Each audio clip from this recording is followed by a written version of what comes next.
are ready to begin. I would like to welcome you to Vermont Technical College and the 56th Annual Dorothy Canfield Fisher Ceremony.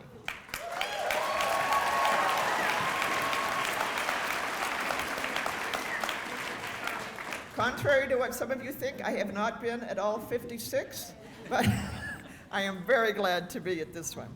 I am Grace Green. I am the Youth Services Consultant for the Vermont Department of Libraries. And the Department of Libraries and the State PTA co-sponsor this award, and it is our pleasure to host the presentation. And it's such a pleasure, such a joy to see all of you kids from all over the state, all kids who love books and love reading. Let's give yourselves a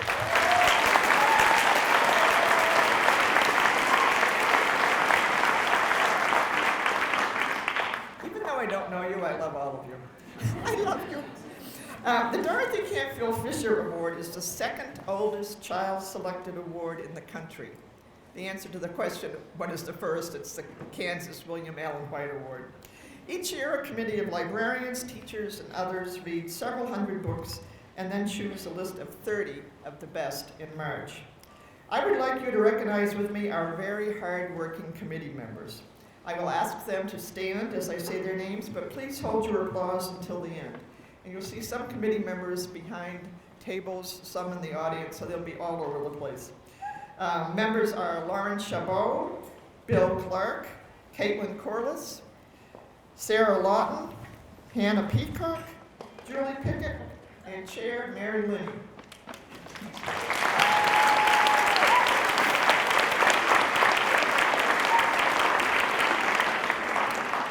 Bill Clark and Sarah Lawton are going off the committee, and we would like to thank them for all their work.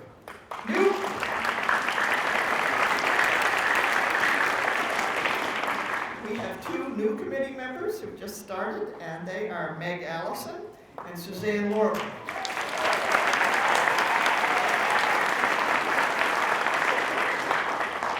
How many people did you bring from Moortown? No, I'm just saying, you brought quite a cheering section. Each year, thousands of Vermont kids in grades 4 to 8 read the books and then vote on their favorite. This year, as you know, DCF readers chose The Running Dream by Gwendolyn Gwendolyn lives on the West Coast and was not able to join us today, but she did send book plates for all of you. I hope you all got one. She signed 500 book plates for us. And as you've discovered, we also have some of her books for sale.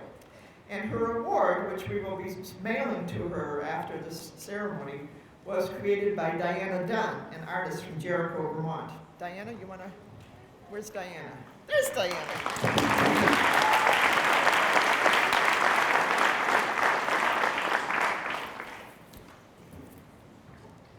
And I think that our award is the best one in the country, of course, because our artist, in this case Diana Dunn, takes the book and picks up really important parts of the book and makes an illustration to go along with it. So I'm going to have it up here. You can come up after the ceremony and look at all of the details that she put in there. If you read Running Dream, you'll realize that she paid very careful attention to the details, and I'm sure that Gwendolyn Vondrana will be thrilled.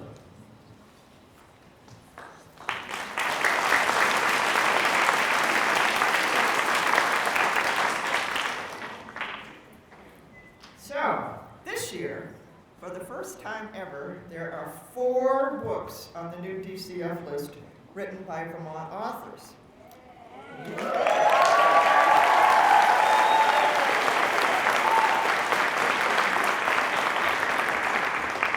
Vermont is blessed to have many fabulous creators of children's books, and these 4 people are some of the best, and they're all beautiful and brilliant.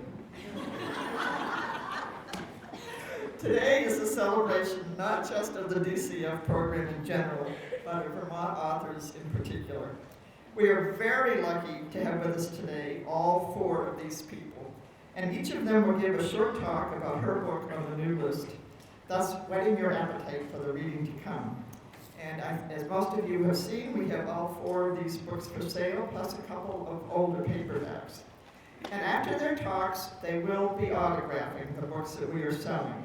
And we're going to have it divided up so that where we're selling Joe Knowles and Rebecca Rupp's books over there, Joe and Rebecca will be over there at that table signing. And then on the other side, where we're selling S.S. Taylor's and Phoebe Stone's, they will be signing over there. So not to worry that you didn't get them signed before the ceremony. They'll be there autographing for as long as it takes. So I hope the accompanying teachers and librarians found the compilation that we did from these 4 authors about information about having them at your school or your public library. If you didn't, I'll have it available later, and you'll have access to it. But it seemed like too good a chance not to do this compilation right now. So if you are interested in having them come to your school or library, we have that information. And they're all very eager to meet every one of you, right? Absolutely. Okay. And most of you have gotten one of the DCF bookmarks. We just had enough to bring one for each student. For schools that want multiples, we have the template on our website, and you can download that and make as many as you want. And in addition, this is just housekeeping stuff, we also have DCF spine labels and winning stickers, so please let me know later, not today, if you want any of them.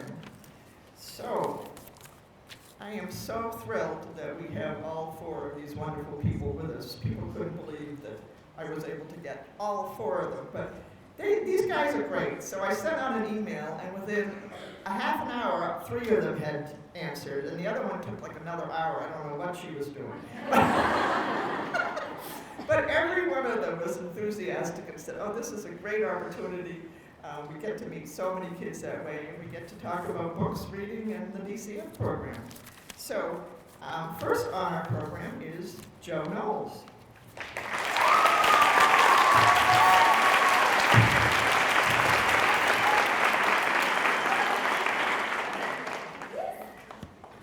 Hi, everyone.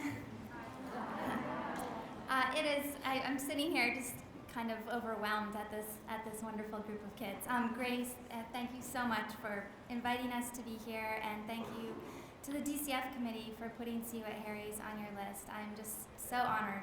Thank you. I know that all of you in the audience are big. Oh, I forgot my clicker. I know all of you are big readers, and I know that a lot of you got selected to come here because of that. And I'm a little jealous of you. I know when I was your age, I never would have been selected to come to something like this. So on that note, I'm going to start with a little confession. This childhood photo of me is very misleading. I appear to be reading a book to a tiny plastic deer. You can find the deer at the bottom of the slide. This is one of my favorite books about Paddington Bear. I think I probably read this book at least 1,000 times. Or at least I read the pictures. I was very good at reading pictures, but I wasn't so good at reading the words below them. The truth is, reading was really hard for me. And because it was hard, I didn't like to do it very much. Instead, I liked to be read to. This wonderful photo is of me and my big sister, Stephanie. As you can tell, we have wonderful hairstyles. My mother insisted on cutting our hair. I think she used one of those jagged fabric scissors to cut our bangs. My sister could read before she even started kindergarten. She read everything, and she read everywhere. She read in restaurants, in the car, at basketball games, at baseball games. She even would take a book with her when she sat on the back of her big fat pony Bess and read on her pony. Lucky for me, she didn't mind reading out loud. So she helped me connect to books and stories when I couldn't do it myself. Bit by bit, I did eventually learn to read on my own, but if it weren't for my sister showing me the magic of books, I don't know if I ever would have become a big reader, and I'm certain that I would never have become a writer. I hope that if any of you out there, big readers, know a struggling reader, that you'll help him or her become a reader too by connecting them to the books that are special to you, just like my sister did for me. Today I'm here to tell you a little bit about my book, See You at Harry's. This is a book about a girl named Fern. She's 12 and the second youngest in a family with 4 kids. Her parents own a restaurant and their lives are pretty busy. Everyone seems to have a problem that's bigger than Fern, and she feels invisible a lot of the time. Like Fern, I also grew up in a busy family who ran a restaurant. First a family restaurant like Harry's, where my dad made the world's best ice cream, and then a fancier one called the Hathaway House, where sometimes celebrities would come, like John Travolta ate there one time. It was pretty awesome. That was right before Grease came out, so we had no idea how famous he was about to get. Like Fern, I had a sister who could be a little bossy, like her sister Sarah, and I had a brother like Holden, who was struggling with being gay in a not very accepting community. My parents were constantly working, and sometimes it felt like they didn't have a lot of time for us. But we still had lots of fun and lots of adventures, and we got into lots of trouble. That's me sitting on the counter at one of my brother's birthday parties. Anytime one of us kids had a birthday party, we always ended up back at the restaurant making our own sundaes and ice cream cones. This made us very popular children. So here's my brother and sister. They're playing restaurant at our restaurant. Apparently they could not get enough of the business. So 10 years ago, this winter, my brother died unexpectedly, who's 5 years older than me. He wasn't just my brother, he was one of my best friends. And I wrote See You at Harry's for him. I wanted to write a story that reflected our lives, but one that gave hope to kids who are like my brother. One of my most powerful childhood memories is also a hard one. It was the first time I saw my brother being bullied on a school bus. And so I put that scene in the book. I'm going to read it now. I'm going to give you, since it's a slightly sad scene, I'm going to give you a happy image. That's my cat Fred, who I'm trying to turn him into a big reader too. So what you need to know about this scene is that it's the first day of school. Fern is entering 7th grade, and her older brother Holden is starting 9th grade. Sometimes I think Holden imagines a whole other world for himself, being part of this other life of rich kids from the private school nearby who treat our restaurant like another McDonald's and not a place you can only afford to go to for a special treat, like most people around here. I bet he imagines driving to Boston to go school shopping instead of having to shop at the crummy outlet mall near our house. Fern, he says, expertly kicking a stone across the road, I need you to promise me something. Okay, I say. Holden likes me to promise stuff. He's always making me swear to things, like not telling anyone, especially Sarah, about the shoebox he keeps full of cut-out J. Crew models wearing outfits he wants to copy. You have to sit at the front of the bus, behind the driver, he says. Isn't that where all the nerds sit, I ask? He looks up the street, all tense. Nah, it's not like that on the bus. Trust me, all the losers sit in the back. Really? Yeah, I swear. So when we get on, sit in the 2nd or 3rd row behind the driver, no matter what. Don't pay attention to where I sit, okay? Act like you don't even notice me. But why? He won't look at me. Listen, there's stuff you don't understand. People are horrible enough in grade school, but in middle and high school, those same jerks will look like your best friends compared to the new crop. You have to figure out how to survive. Sitting in the front of the bus is one way, pretending you don't know me is another. Why not know you? Holden looks so cool and put together. I can't imagine not wanting to be seen with him. He sighs. I just have a feeling, okay? Brakes squeak in the distance, and the top of the bus appears at the end of the road. It looks like a big yellow monster peeking up over a hill. When it stops in front of us, the door opens up. Holden makes me go first. The first 2 seats are behind the driver are taken, so I slip into the empty 3rd. I don't turn around to watch Holden, but I can see him in the driver's huge mirror. He's going toward the back, where he said the losers sit. The second he sits down, 2 boys in the seat behind him cuff his ears. Holden's face turns bright red. I can't help it. I swing my head around, desperately wanting to help, but he gives me a death glare that says, "Turn around now." I quickly face forward again, but I can't help watching in the mirror. He stares hard out the window as the 2 boys lean over the seat and say things in his ears I can't hear. The bus lurches forward, my heart breaking a bit more with each bump in the road. Now, in real life, I never stood up for my brother, and he continued to be tortured on that bus. But in the book, I could do what I always wanted to do and have someone stand up to those bullies. Fern. And more importantly, though, those bullies do change their ways. You'll have to read the book to find out how. Thank you so much for giving me the chance to share my story with you. Being in this room full of book lovers gives me so much hope. We all know what it is to get lost in a story and be forever changed by one. So I know I don't have to say this, but keep reading. Thank you.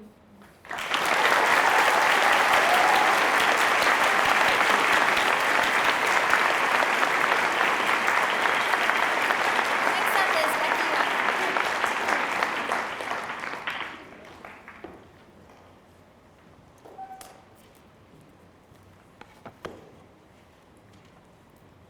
Okay, I'm Becky Rupp. I am so tickled to be here in a huge room full of book lovers. I'm thrilled to have After Eli on the DCF list, along with books. Can you make it louder, please? How's this? Can you hear me? Am I bellowing?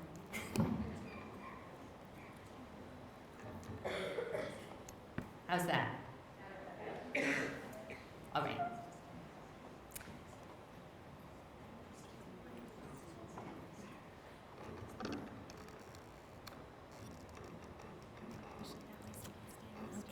You see how mechanical I am. As I was saying, I'm thrilled silly to have After Eli on the DCF list, and so proud to be in the company of so many other fantastic authors. 3 of them right here. And thanks so much, Grace, for giving us all the chance to get together here and to give us a chance to talk about writing in our books, which it doesn't get better for writers. Being here is especially exciting for me because I came at writing very sideways and backwards. I went through college and grad school in science, nothing but science, biology and chemistry all the way. I was a smoking test tube and pickled frog person. So when I started writing, you know, with all that science in mind, I did nonfiction. I did dozens and dozens of magazine articles on stuff like squirrels, spiders, lightning, tomatoes, the history of long underwear, which I've got to tell you is extremely scientific. There's a lot to underpants. And we are so lucky to live in the age of t-shirts, soft t-shirts. Then I went into nonfiction books. And I think the reason I've always liked nonfiction is that nonfiction writing is a lot like doing a jigsaw puzzle. It's very orderly. You know, you research the topic, you find all the pieces to the puzzle, you put the parts together in an interesting pattern, hopefully, and there you are. And I love it. But I also love fiction writing, which is a whole different kettle of fish. And before I tried writing any fiction, I thought, oh, come on. I mean, this must be a piece of cake. I know these people sit around in their pajamas all day and they just make things up out of their heads. And I was so clueless. I found fiction much more difficult than nonfiction. For one thing, fiction is such an emotional involvement.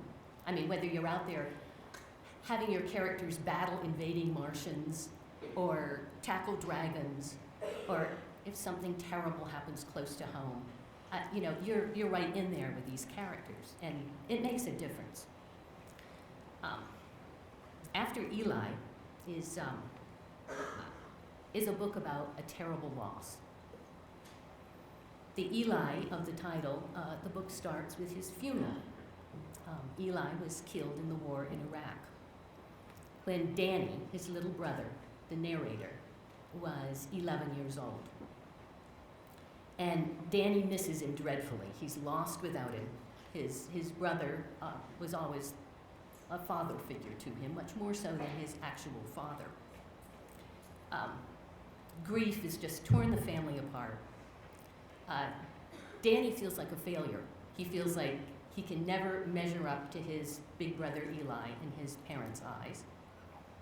And he just wants his life to come back together again and be the way it used to be. And if that's not enough to have on a kid's plate, the action of the book takes place 3 years later. Danny is now 14. And he falls for the absolutely gorgeous Isabel, who is a dramatic summer visitor to his small town. She comes from New York City. And I based her on kind of a cross between Fancy Nancy and Anne of Green Gables and maybe a little bit of Auntie Mame. So here's Isabel, and she just shoots through Danny's life like a meteor and leaves him staring. So basically, what Danny wants and how he tries to go about getting it and how he copes with either getting it or not getting it is the story. And in fact, when I started thinking about this, I thought it's really all stories. When you think about good stories, that's what they've got in common. Somebody wants something, somebody tries to get that something, and then either they do or they don't. They want a girlfriend, they want a boyfriend, they want to catch the murderer, they want to find the buried treasure, they want Voldemort out of the picture. And then they either succeed or they fail and they come to terms with it. That's the story. And it never ceases to amaze me, the incredible variety of things people do with that.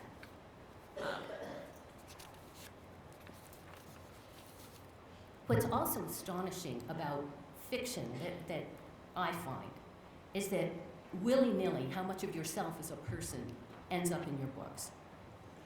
And one of my kids pointed out how many of the characters in my books tend to be list makers.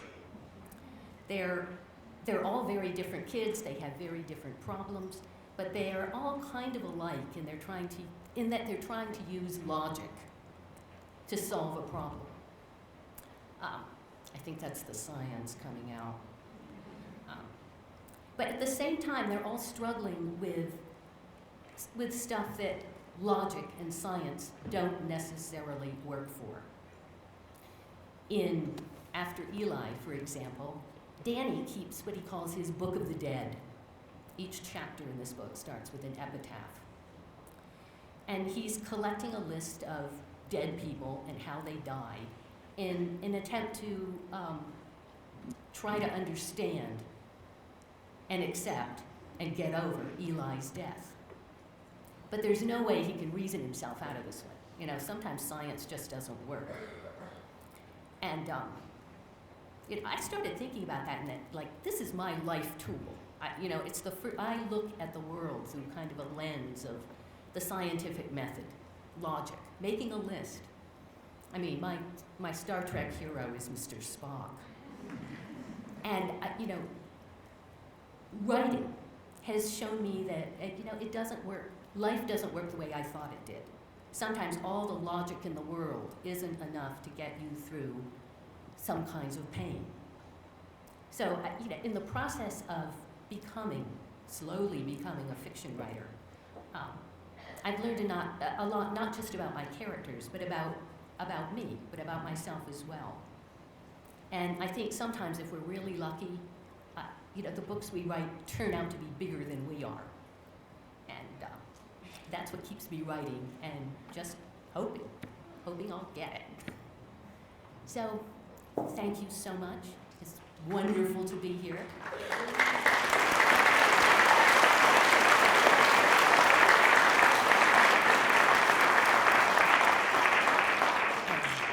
And next up is the wonderful and multi-talented Phoebe Stone.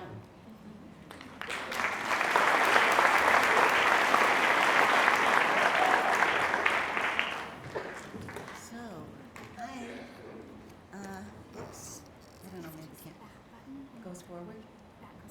Okay. Oh, okay, I can see. you hear me? Is this loud enough?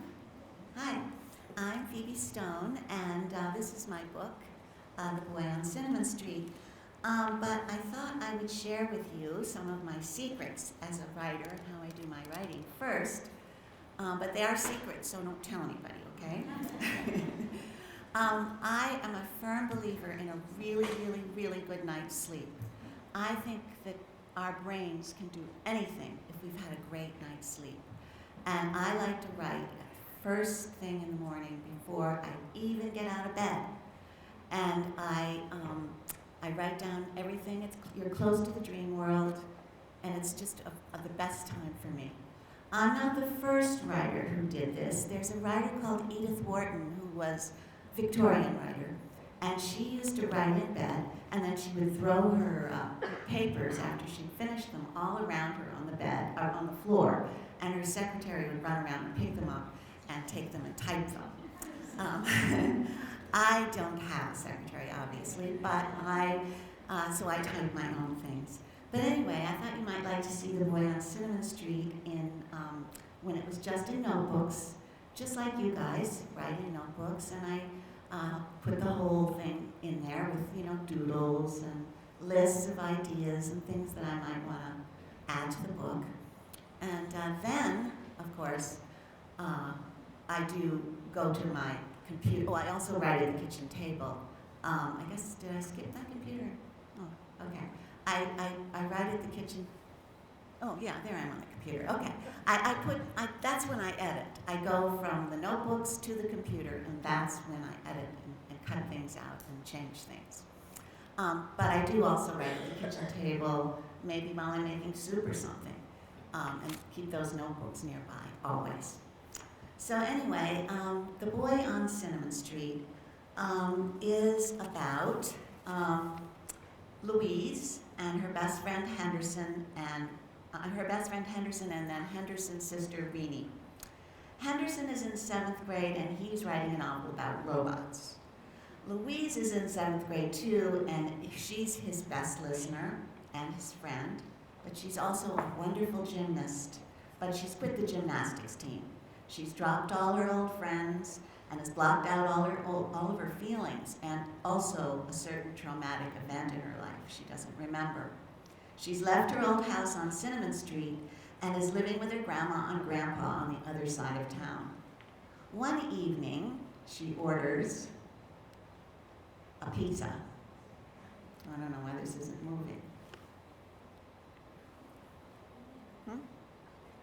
Oh, there it is. She orders a pizza, and underneath the doormat, there is a note that says, "I'm your biggest fan." And this sets in motion a whole series of events that cause Louise to begin to unravel and confront her blocked memory and her feelings too. But who is this secret admirer who's been helping her along the way? Who has been drawing pink chalk hearts on her doorstep, among other things? Renee, her friend, thinks it's the pizza delivery boy, obviously. And she talks Louise into thinking that too. And I'm just going to read you a little couple pages here where Louise is going with her grandma and grandpa to an antique show. She hates going to antique shows, but she's going with them. Grandma drives because grandpa needs new glasses. And the whole way there, he's telling her what to do and where to turn and where to go. Every time we come to a stoplight, grandpa stomps his foot on the floor of the passenger side, trying to stop the car. "All right, Mr. Control Freak," grandma says. I'm sitting all by myself in the big empty back seat, thinking about that letter and Betty and the pizza delivery boy. Renee is so excited that I have a crush on somebody. I'm pleased that she's so pleased. It's true, I've never been in Crushland before, except for Frosty the Snowman when I was 6 years old. I had a crush on him, and I'm only being honest here. All the signposts are upside down and backward here because I don't know what a true crush is supposed to feel like. And then I don't even feel anything about certain stuff anyway, and this freaks my grandma and grandpa. They go to this dorky support group that I call a big crying festival. They're always trying to get me to go with them, but I won't. Honestly, I don't feel a thing about my mom or my dad. It's like when a doctor gives you a shot of painkiller for a broken hand or something, and you go home and you put that hand on a hot burner on the stove by mistake. You could burn up your hand if you aren't looking because you don't feel a thing, not one thing. We pull up in front of the antique show, and Grandma parks the car nicely and doesn't bump into or smash anything like she usually does. She smiles at Grandpa and says, "See, what'd I tell you? Perfect." And Grandpa says, "You're wedged too close to that truck, baby doll. Let me repark this thing." I'm not in any hurry. I hate antique shows. There's nothing old I like anyway, except maybe a little jewelry box that used to belong to my mother. When you open the lid, you hear the song. It plays this little song called "Oh Stars in the Sky." Oh stars in the sky, all the stars twinkling by. I wish and I sigh at the stars so high. I wish and I sigh, and I wonder why. Why? My mother pinned a photo of herself. My mother pinned a photo of herself, my father, and me on the inside of the lid on the soft white satin. It's still there. When you open the lid, you hear the song, and you see the photo. Then, I'm going to move forward just briefly for another little round here. Towards the end of the book, Louise begins to realize it was not the pizza delivery boy who was her secret admirer, who had been helping her. It was her friend Henderson.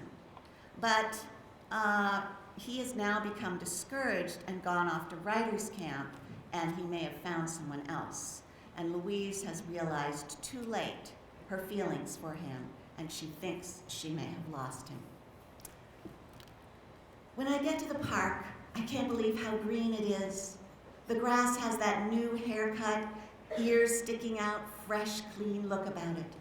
Henderson, it will be good to run this out of me, to tumble and flip and do front tucks and aerials and handsprings, millions and trillions of them, until I'm so exhausted I won't be able to bear this unbearable longing, this unbearable feeling of I don't know what. If I've lost Henderson before I've even had him, then what will I do? Maybe I could get him back. I could have 10 t-shirts made saying things like, "Henderson, I didn't see, I didn't know."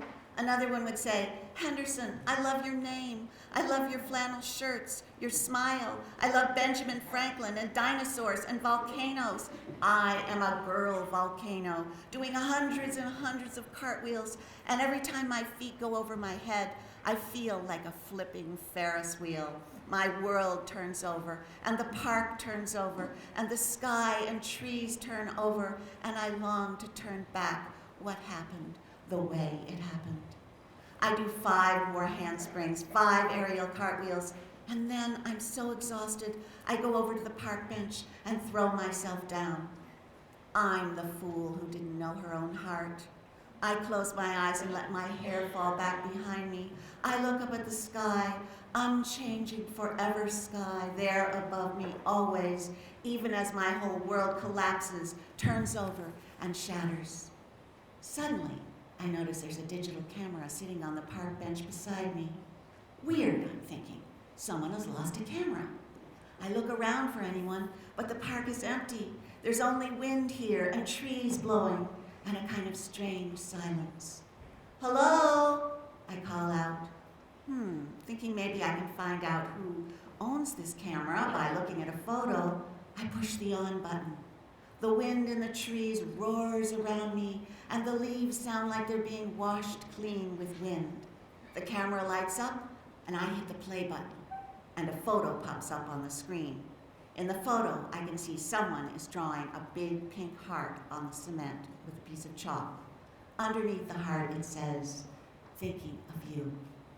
I take another breath. I'm sort of trembling like the leaves around me. I hit the button and the next photo appears on the screen. I can't see a face, just hands and arms. Someone is holding a huge bouquet of tulips. Underneath on the bottom of the photo it says, "I picked these for you in winter." I hit the play button again, and the next photo shows someone hiding behind a huge paper fan, and the note Henderson pinned is across the fan. It says, "I am your biggest fan. Henderson, Henderson." One more time, I hit the play button, and there is Henderson wearing another t-shirt, and on this t-shirt it says, "Will you go to the spring fling dance with me tomorrow night?" I look around at the park. Nothing moves but the leaves in the trees, sighing, cooing, whispering. I get up and run to the center of the green. I hold out my arms and I shout, "Henderson, Henderson, yes, yes." My answer is yes. Thank you.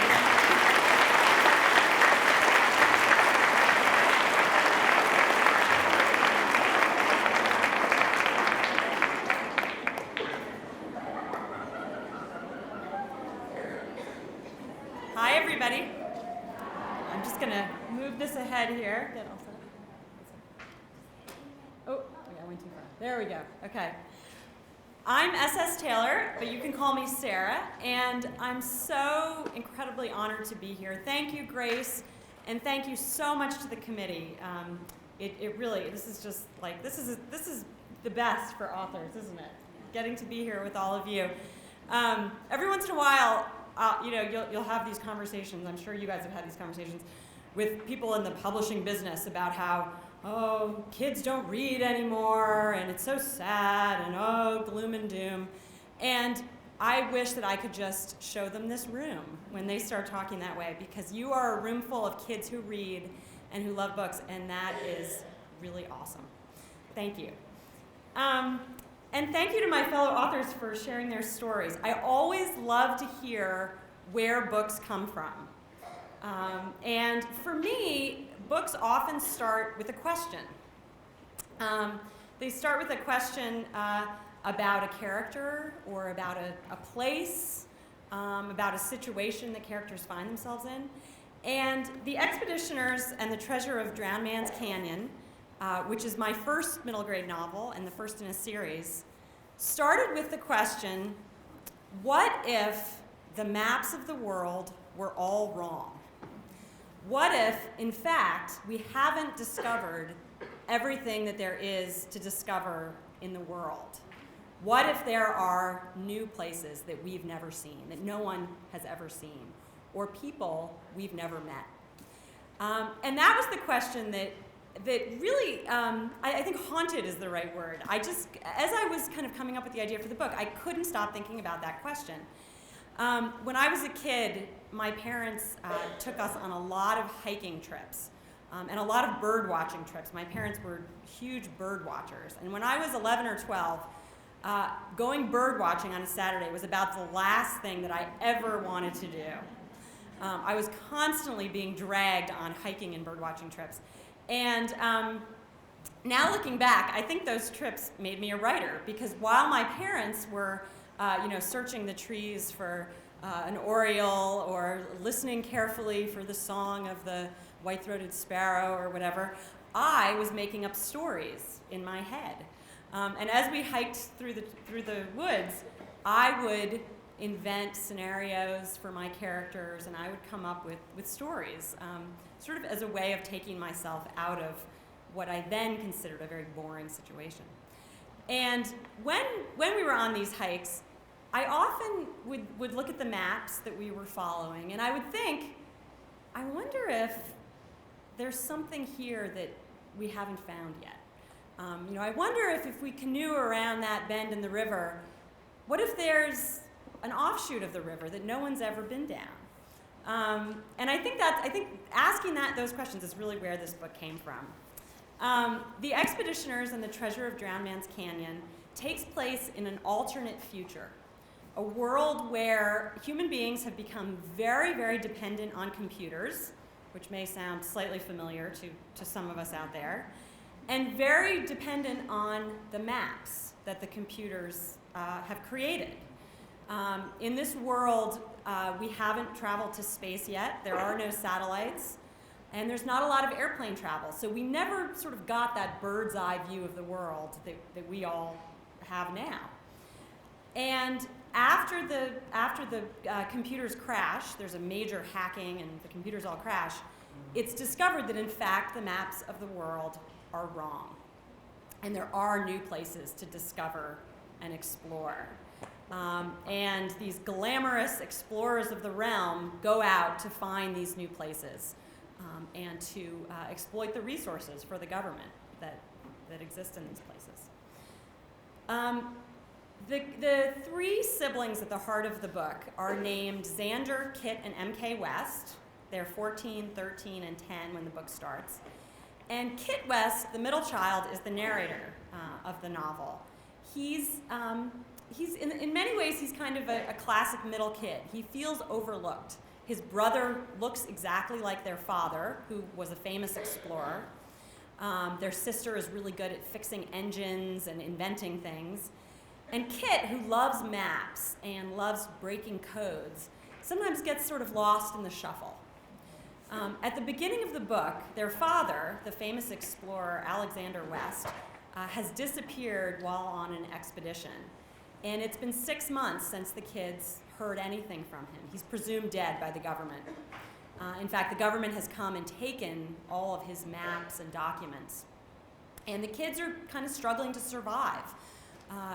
They have to find food for themselves. They're living in the family house, but it's kind of falling apart.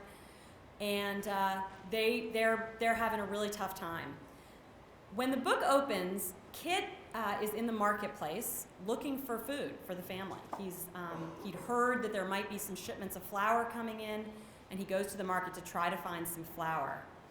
And he will come into possession, and you'll see how in a minute, he'll come into possession of a book that contains a code from their father. And the code will lead them to a mysterious half a map that seems to show the location of a golden treasure in the Arizona desert. And the kids set off across the country, trailed by government agents, to try to find this treasure. So here's the scene where Kit comes into possession of the first part of this puzzle. The only thing you need to know is that he's accompanied by the kid's trained parrot, whose name is Amerigo Vespucci, or Poochie for short. And Poochie has been modified for war by the government. His legs have been removed and replaced with metal legs, and he was used by the government for crowd control and basically to control populations in these far-flung places where the government has staked a claim. He's escaped, and the kids sort of nurse him back to health, and he's now theirs, and they are his.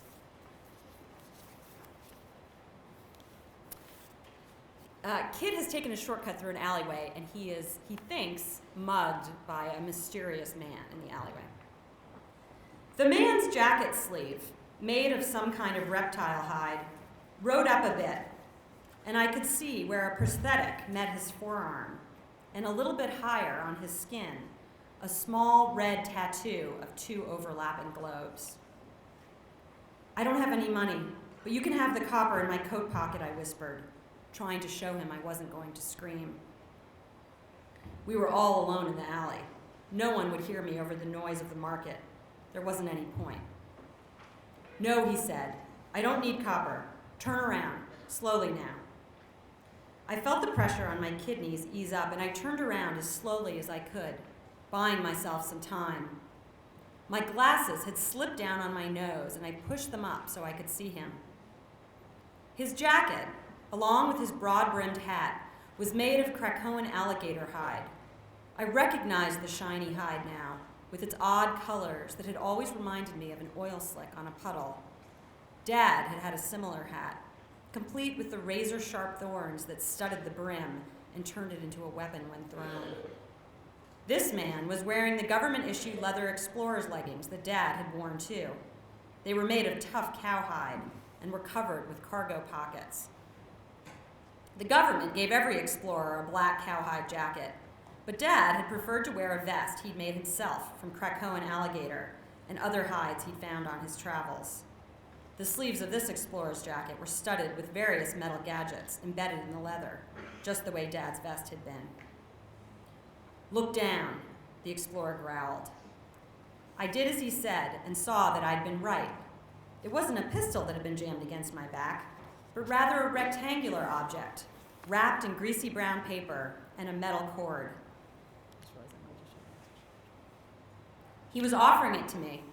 My hands were shaking, but I managed to take it. It was heavy, about the weight and shape of a printed book. "What's your name?" he asked. "Christopher," I whispered. "Christopher West." "How old are you?" 13. "Your dad was right. You don't look much like him." I looked up at him in surprise. What did he mean? Had he known Dad? I look like my mother, I stammered. The way our mother looked. He said that, but he said your name is Kit. That's what people call me. He watched me for a minute. He was sunburned and skinny with sharp cheekbones, a week or so of beard growth, and tired-looking wolf-like green eyes underneath the brim of his hat. He had the look about him that the explorers always had when they were just back from an expedition. Dad always said that no matter how many baths you'd had, it was like you were covered with the dust of the other place for a couple of weeks after you returned. "This is from your dad, from Alex," he said finally, in a rough, low voice. I stared at him. I knew I'd never seen him before, but I tried to remember what he looked like in case I needed the knowledge later. His hair was very blonde, bleached by the sun and long enough to peek out from under his hat and hang over the collar of his jacket. He held the arm with the clockwork hand awkwardly at his side, as though he was still getting used to the feel of the prosthesis. Some gadget on his jacket started clicking and beeping in a low, insistent way, and he turned to check both ends of the alley before flashing me a quick, grim smile. "Sorry about the scrape," he mumbled. And then he was gone, leaving behind the smell of dram leaf and something else, too. A scent I decided was the scent of unfamiliar dust. The words were out before I remembered there was no one to hear them. "But he's dead," I called into the sudden emptiness of the alley. "He disappeared in Phasia 6 months ago." Poochie lighted on my shoulder again, clucking and murmuring to make sure I was okay. His metal feet were cold against my skin. I looked down the length of the alley, but the man was gone, and the only thing I could hear was the sound of the marketplace beyond. I wasn't more than 20 steps from 100 other human beings, but I'd never felt so alone, or missed Dad as much as I did standing in that cold alley, my own voice echoing off the walls around me. Thank you, everybody.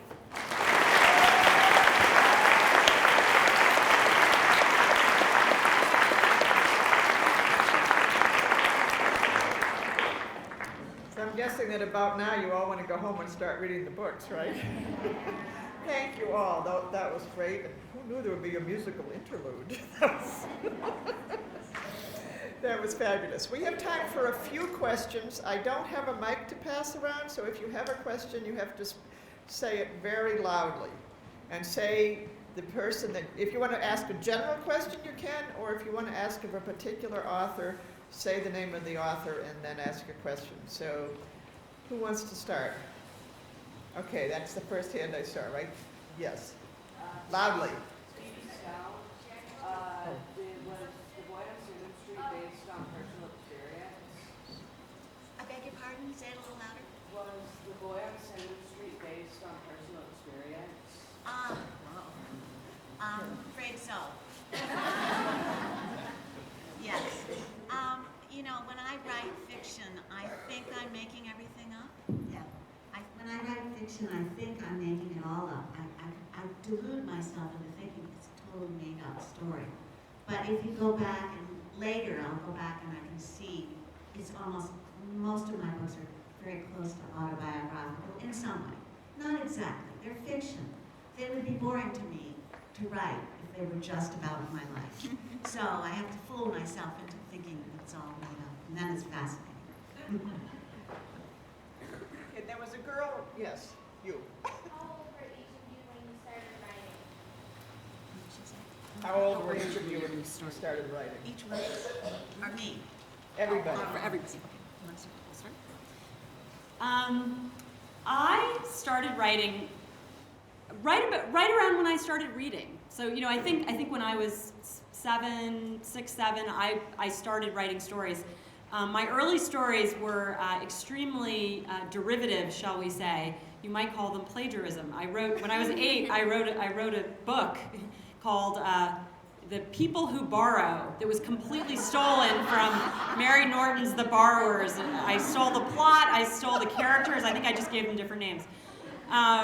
So yeah, I mean, I think I've always written. I took a break though, which is interesting. In high school, I stopped writing for a little bit, which makes me really sad now to think back on those years. I wish I had used the experience of those years more. But yeah, so right from the beginning. Yeah, me too. I started writing and drawing. When I was 5, I would draw pictures and put a story under it. And have boxes and boxes of that. So I started early too. But I mean, I think everybody loves to write and draw. And I think at some point, when you get a little older towards high school, you start to think it isn't cool or something. But it is cool. It's really fun. And I hope you all keep a journal by your bed and keep writing. Well, I think I wrote my first actual book when I was 8. It was called The Adventures of Lynn. It was about a family of pioneer children who were kidnapped by space aliens, went to a distant planet and had to escape from their captors by crawling through tunnels filled with glowing rocks. I keep thinking I should revisit this. How about you, Jo? I have a rarely, is this working? I have a slightly different start to my writing. The only time that I wrote when I was young was when it was assigned in school. So I remember once I had to write a poem about a pet. So it was something like, I have a pony named Smokey. He is very pokey. He is also lazy, and that makes me crazy. And that's why I didn't write very much. It wasn't really until I was in college that I took my first year in college as a freshman. I had to take a writing class, and I just fell in love with it then. And then I took creative writing classes, and that's so I didn't really start to write until I was older. I wrote some bad poetry in high school. You could just replace Smokey with a boy's name, and that was probably about as good as it was. Yeah. But now I write all the time, obviously. Okay, another question. You. Yeah, SS Taylor. So, is Kid ever gonna find out what happens to his dad? Oh, the question is, will Kid ever find out what happened to his dad? Yes. That's really mean of me, isn't it? Yes, he will, but I'm not going to tell you. I just finished the second book in the series, and I think each of the books will sort of a little bit more information will come out. But it sounds like you may have read the book, and you know that Kit is very suspicious about what happened to his father. The government story doesn't add up. And he's spent a lot of time studying the maps of where they say he disappeared on this expedition, and he doesn't believe that they're telling the truth. And so as the series goes on, part of the big mystery that he's going to solve is his father dead? Has he actually disappeared on this expedition? And when does the next one come out? The next one comes out early 2014, so I think February 2014 is what we're looking at. Boy in green striped shirt. That was yellow, green. Yep.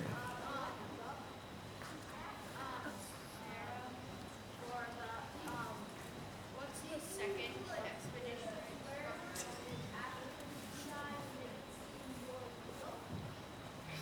Wait, we have two people. I don't even know where this voice is coming from. Yeah, if these work, we could give them the microphone. Who was speaking? I had asked this young man. Okay, striped person.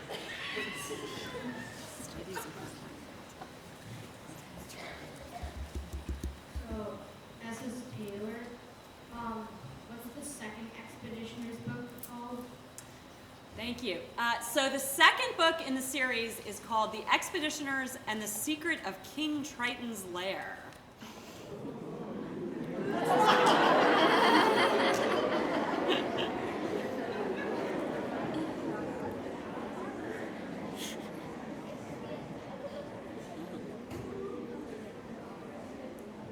Or where'd you get all the names for the dead people and after Eli? Oh, I looked them up all over the place. Encyclopedias, books of biographies, Google. How long did it So, they came from a lot of different places. I was sent up to do this. Oh, thank you.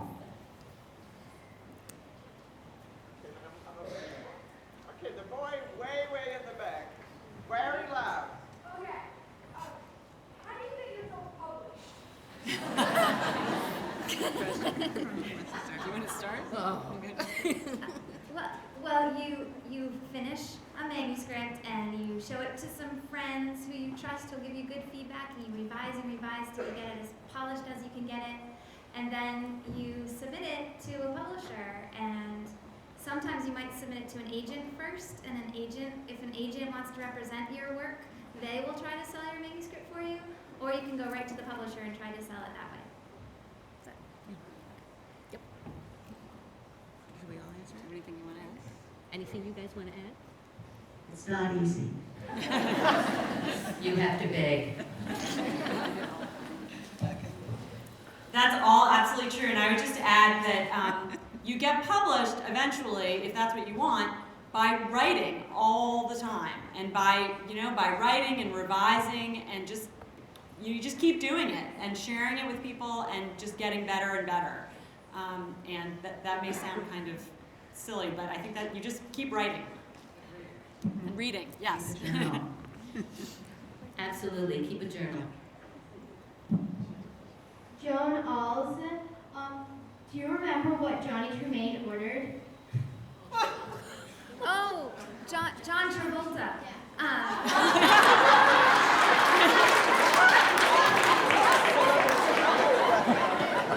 That's great.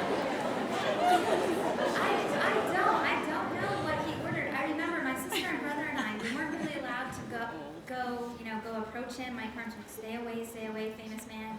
And so we would go up into the balcony of this carriage house where there was a bar and everything. You could go and sit up in the balcony.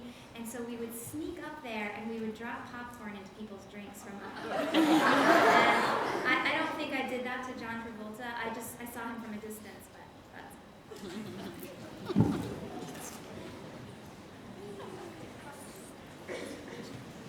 How do you get the titles of your books?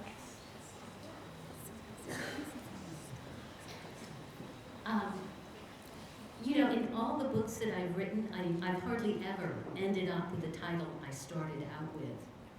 Usually when I'm working on a book, I call it the working title because I know I'm going to lose it sooner or later. Titles are tough, and the publishing companies are very opinionated about titles. So, I had a book that I was quite happy calling Dragon Summer, and that got changed to The Dragon of Lonely Island. I thought, now what was wrong with Dragon Summer? I asked you. Yeah, that sometimes you have to go back through your manuscript and look for a certain word or something that might work for the title. And it has to be after it's done. So even when you think you have a title, it's true, it's not going to stay probably. And yeah, the publisher does like certain, I think really short titles are in right now, like, stolen or gone. You know what I mean?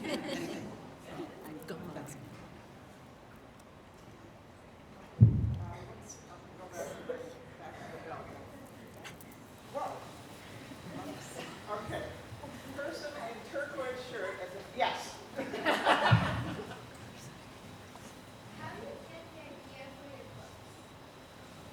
How do you get the idea for your books?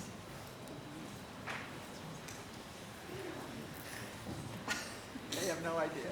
I'm just going to quickly say a lot of my Ideas come from my childhood and things that happened to me in my childhood. When I was around 11, I kind of turned into that age and just, things happen. They sort of appear. And I take walks. That's another really, really good way to get ideas. Long walks by myself. Scientists do that too. They come to a block and they can't figure out what to do with some experiment or project. They take a walk, they come home and they have the answer. Questions, as I said, sort of what if this happened, what if that happened, and characters. I think many ideas come from characters.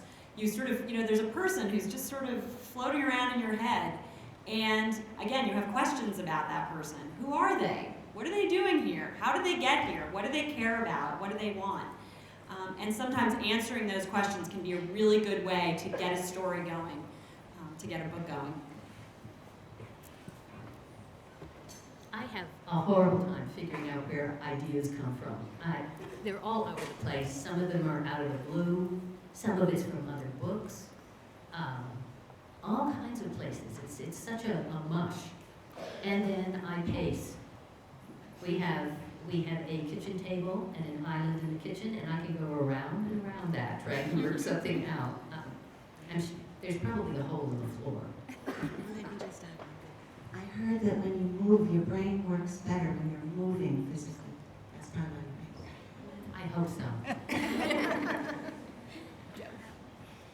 A lot of my stories come from things in my past that feel unsettled, that I want to make sense of. And so even though I'm writing fiction, the stories, the characters aren't people that I knew, but the situation might stem from something either from my childhood or when I was a teenager that I am still puzzled by or troubled by. And by making up stories about them, it helps me sort of think about other people's points of view and why somebody may have made the choices they made. And it really helps me sort of find peace with those things. So that's usually where a story seed comes from for me. Taylor, where did you get your idea for your second book? I'm sorry, where did I get the idea for the second book? Yeah. Thank you. So the question is, where did I get the idea for the second book? So as you can probably tell from the title, and who asked the question? I'm not sure who to look at. Right there. Okay, thank you. As you can tell from the title, King Triton's Lair. King Triton was an undersea deity in Greek mythology, and so there's an undersea element to the second book. And in fact, the kids have to journey under the ocean in order to find something. I won't say too much more about it than that, but I knew that I wanted to do an undersea one. I just loved the idea of it, and I loved sort of the technological challenge of it. How would they get there? This is a future in which things like submarines have not been invented yet, and yet there are inventors making amazing contraptions, and there's steam technology and all this great stuff. So I love the idea of sort of getting them there. And then at the end of the first book, there's a sort of mysterious map that carries them over into the plot of the second book. And so I just, I knew that I wanted them to have to figure out what that map was and where it led them. And how it would help them kind of continue to solve this mystery of what happened to their father, and what's the government trying to hide, and why is their father leaving them these mysterious codes and messages, and why does he seem to be sending them on this adventure? So that's sort of where the idea came from. And it was really fun to go back and get to spend time with these characters again. Okay, we're going to wind down. We're going to do one off each quarter of the room.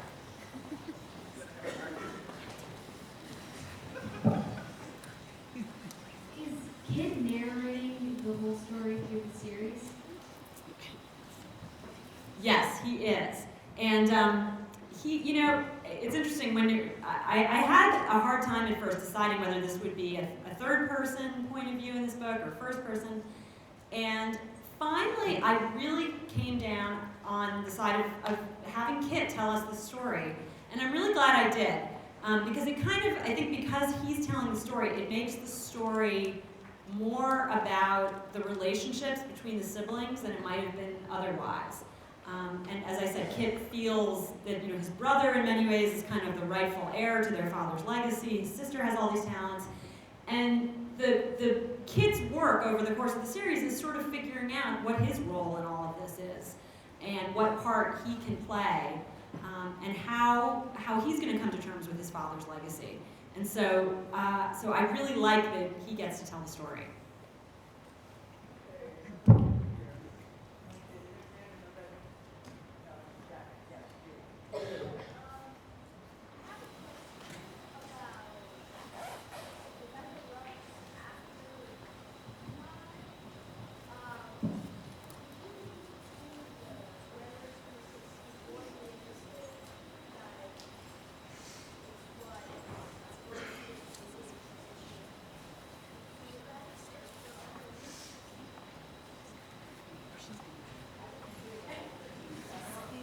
I'm sorry.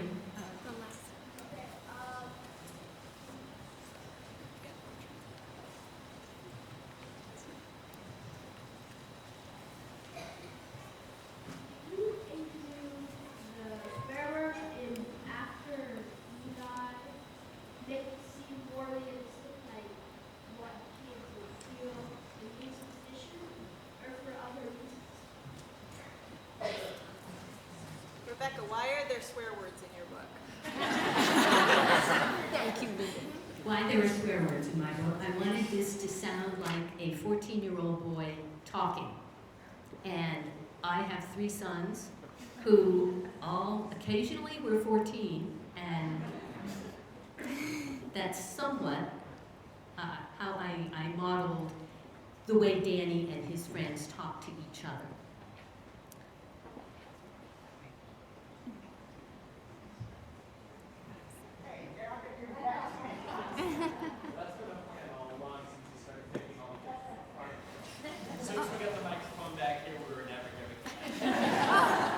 Clever.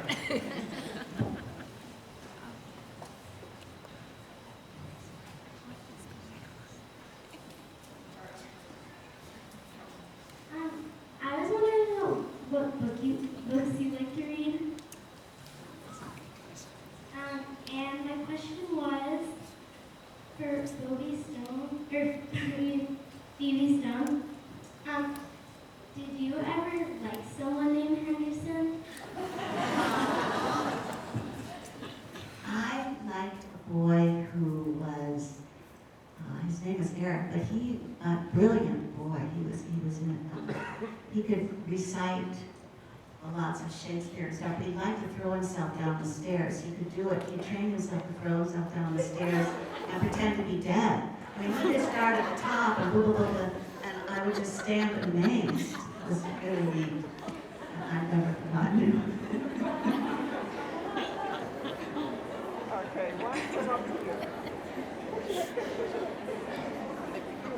What do we like to read? Now or when I was little? Your age? Big. Both. Your age?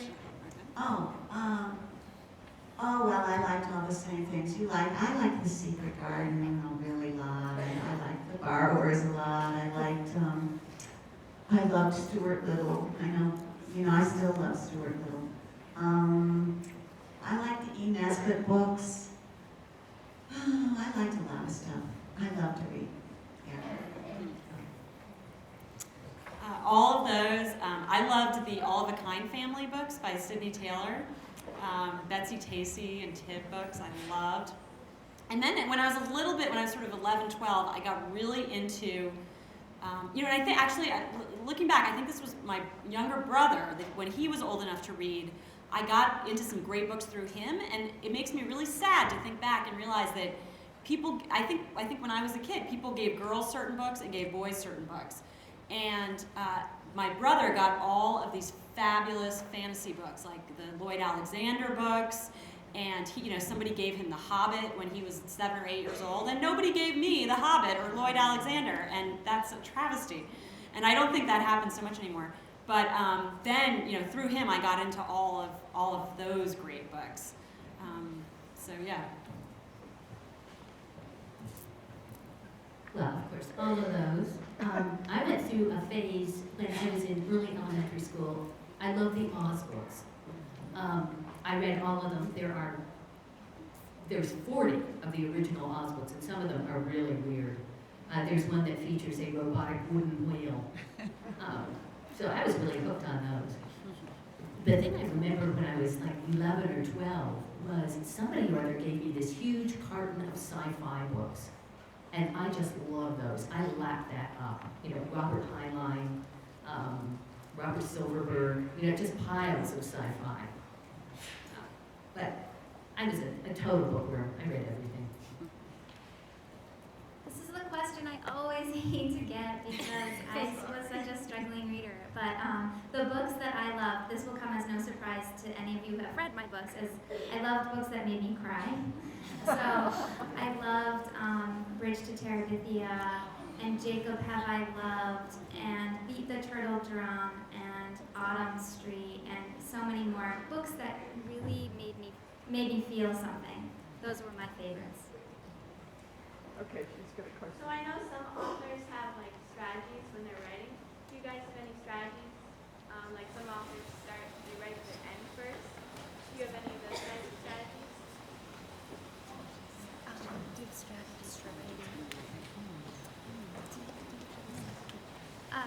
Well, I try to write every day, 5 days a week. And I think the biggest strategy to write is to sit down and write and do the work. And then everybody has their own technique. Some people make an outline first, and then some people just write a messy first draft first. But really, the biggest obstacle that you have to get over to finish a book is to do the work. And sometimes that's really hard. But sometimes you can schedule yourself where you can say, I'm going to try to write 500 words a day. Because if you do that, in 5 days, you have 2,500 words. And then if you do the math and add that in 1 month, you have this many, and it adds up so fast. And if you stick to a schedule and you're really, you're diligent, you can write a book pretty fast. But you've got to do the work. I write all the time too, every day, all day, and I never have writer's block, but sometimes I write some really crappy stuff, and so, the next day I just erase everything I did on the previous. The thing about sometimes having an outline and sometimes not, I do a mix. Sometimes I have a book all planned out before I start it. Often a nonfiction book works best that way. And sometimes I just plunge into it and see where it takes me. But I think just sticking to it is the strategy. I usually am completely in the dark about where I'm going. I feel like I'm feeling my way along. I have no idea. And then about a third of the way through, I'll write the end of the book. It'll suddenly come to me, the whole ending. And then I go back and find my way towards the ending. But the ending does get written very early. But a lot of times I don't know what I'm doing, and it's good to be that way because I'm then as interested as the reader would be because I don't know, what's going to happen next year. That makes it fun. Right? Great. One of my strategies is to just get the first draft done as soon as I can, because I've discovered that there's something magical about writing the end. Yeah.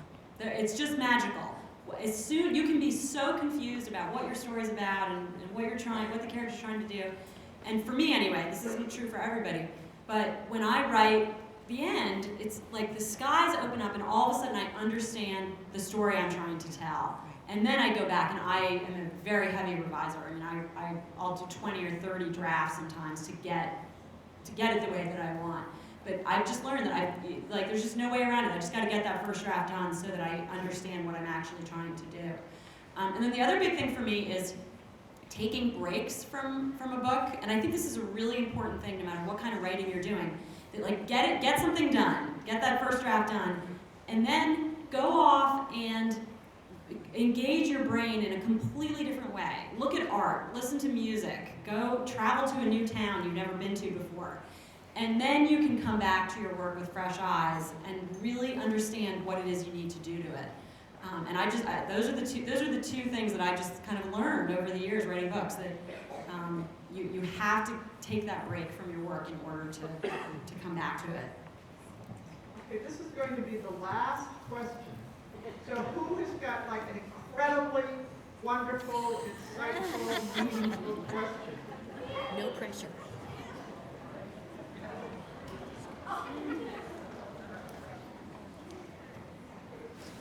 For SS Taylor, do you think your series could end up replacing the Percy Jackson series?